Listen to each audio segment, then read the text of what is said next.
النظام العالمي لا يريدك أن تفكر، يريدك أن تحفظ، أن تكرر، أن تطيع بلا سؤال.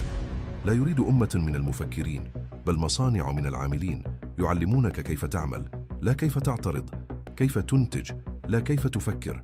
العقل الحر خطر على النظام، لأن المفكر لا يستعبد والمثقف لا يباع. لهذا جعلوا المدارس تخرج موظفين لا مبدعين، ولهذا يخيفونك من الفشل حتى لا تكتشف أن الفوضى قد تصنعك. إنهم لا يريدون قتل الجسد بل كسر الروح. النظام لا يحتاج طغاة، بل يحتاجك أنت أن تنام وأنت تظن أنك حر. علم النفس يقول: المفكر يشك، يسأل، يعارض، والعامل ينفذ. المفكر يربك الخطط، والعامل ينجز الأوامر.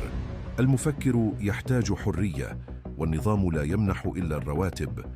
النظام لا يخاف القنابل. النظام العالمي لا يريدك أن تفكر، يريدك أن تحفظ، أن تكرر، أن تطيع بلا سؤال. لا يريد أمة من المفكرين، بل مصانع من العاملين يعلمونك كيف تعمل، لا كيف تعترض، كيف تنتج، لا كيف تفكر.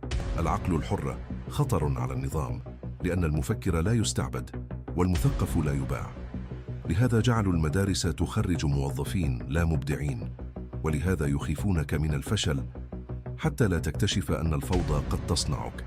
إنهم لا يريدون قتل الجسد بل كسر الروح.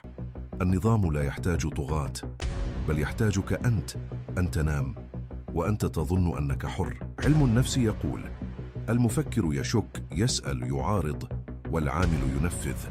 المفكر يربك الخطط، والعامل ينجز الأوامر. المفكر يحتاج حرية، والنظام لا يمنح إلا الرواتب.